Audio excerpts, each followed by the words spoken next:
Hey everyone, welcome back to the channel. If you're new here, My Latin Life is your trusted guide to traveling and living in Latin America. And today we're going to be talking about one of the most popular lifestyles for North American retirees, becoming a snowbird. The snowbird lifestyle, what does it mean? Why is it so popular? And what does life as a snowbird really look like? Stick around because we're going to dive deep into what it means to spend your winters in sunny destinations like Florida and Latin America. So, what exactly is a snowbird? The term snowbird is a nickname for people, mainly retirees, who live in the colder northern areas like Canada or the northern US and migrate south during the winter to escape the cold. Usually, snowbirds head to warmer destinations like Florida, Arizona, or even Mexico to avoid the snow, ice, and freezing temperatures of winter. So, most snowbirds are retirees because they no longer have the commitments of a full time job. They have the freedom and flexibility to spend several months in warmer climates. Maybe they have passive income. And snowbirds typically head south in the fall around October or November. And they stay there until spring rolls around, typically returning home in April and May, depending on where. In Boston or Toronto or Montreal, it's still pretty cold in April, so I'd push it off to May if I were you. And it's a great way to enjoy the best of both worlds. You know, the warm, sunny winters down south and the beautiful summers up north that we grew up in was our childhood, right? But so why do so many retirees choose this lifestyle, splitting your time between two or more places? What's the big appeal of becoming a snowbird? Well, there are a few big reasons, and it's easy to see why this lifestyle is so attractive. First, and probably the most obvious, is the warmer climate. No one likes shoveling snow, let's be honest, or dealing with the freezing temperatures, especially if you've been doing it for decades, just the routine, all the extra work. It weighs down on you, right? So when you become a snowbird, you're trading the harsh winters for sunny days, warm breezes, outdoor living year round. You're not cooped up in your house, you're outside getting that vitamin C or D from the sun. And imagine, you're spending winter on the beach instead of bundled up in layers trying to scrape ice off your car. So, the next reason that this lifestyle is so popular is it's a more active lifestyle, right? So, in warmer climates like Florida or Arizona, there's endless outdoor activities that retirees can enjoy. Golf probably comes to mind first. Being able to play golf year round is huge for a lot of people. And then everything else, right? Hiking, boating, barbecues outside, taking long walks along the beach. So many retirement communities in these areas are specifically designed with active lifestyles in mind. They're set on golf courses and things like that. So there's always something to do to keep you healthy and engaged. You're never too far from a golf course, a nature trail, or a yoga class on the beach. And especially when you go to Latin America, you can afford to actually be on the beach. And let's not forget the social aspect of being a snowbird.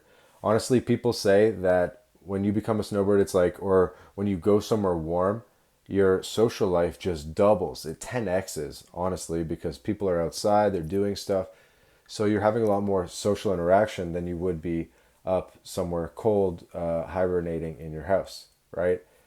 So one of the great things about this lifestyle is the community. There are thousands of snowbirds who make the trek down south every year, and many of them share similar interests.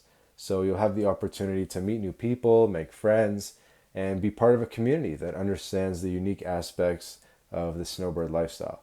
So whether it's a neighborhood barbecue, a weekly pickleball game, or a trip to the local farmers market, the social opportunities are endless.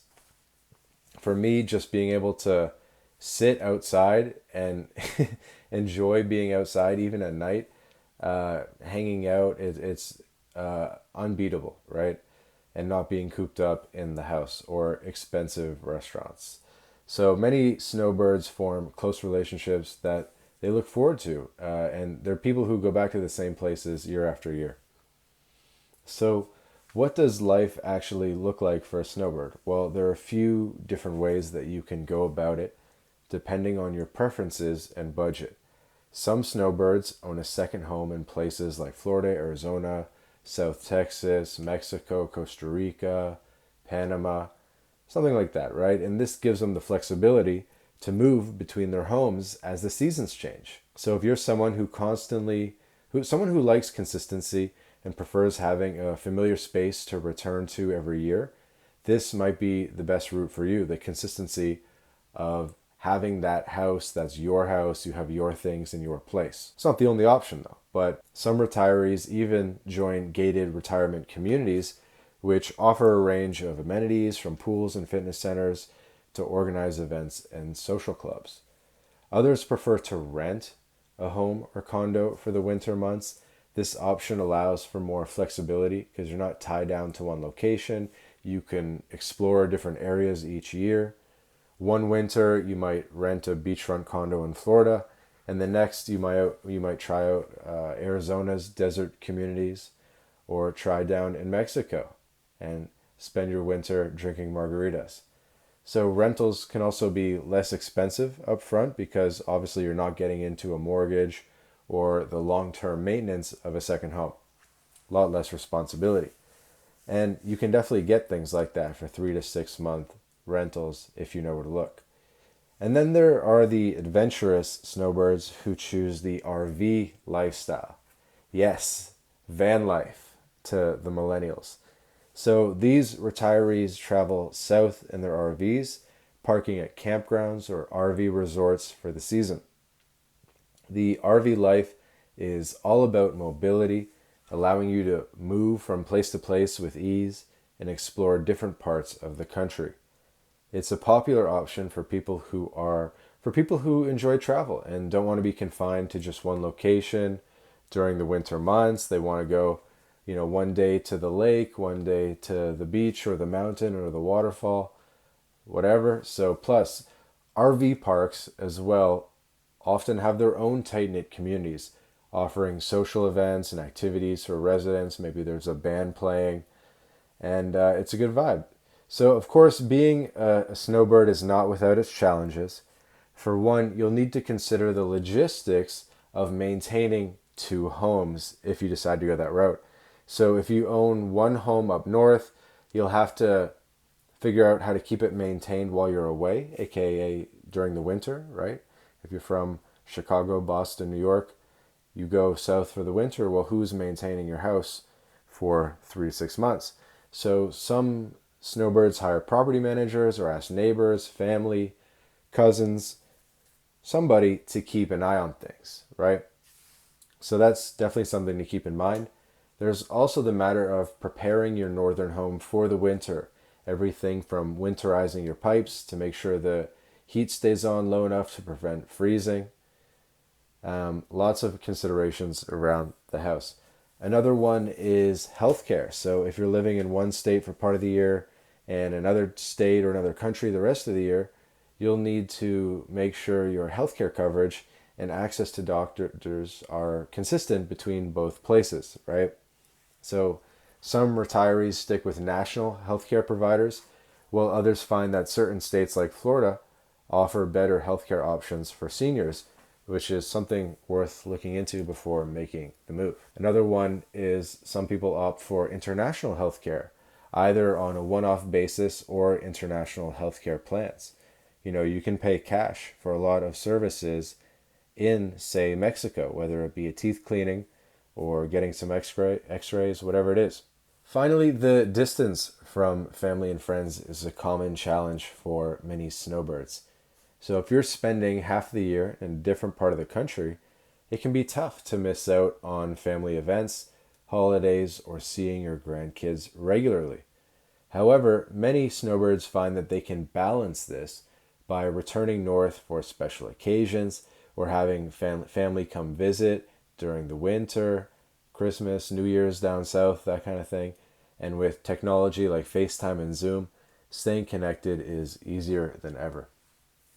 So, is the snowbird lifestyle right for you? Do you like the idea of warm winters, staying active, meeting new people, palm trees? Then the answer might be yes. Becoming a snowbird offers a unique way to enjoy retirement, combining travel, adventure, and relaxation all in one. And with so many options, from owning a second home to hitting the road in an RV, there's a snowbird lifestyle that can fit just about anyone's needs or preferences. So that's it for today's video. If you enjoyed this, please be sure to hit the like button and subscribe for more content on retirement tips, lifestyle advice, and living your best life after 50, retiring to Latin America, lowering your cost of living, and enjoying your winters. So if you're already a snowbird or you're thinking of becoming one, leave a comment below. Love to hear about your experiences.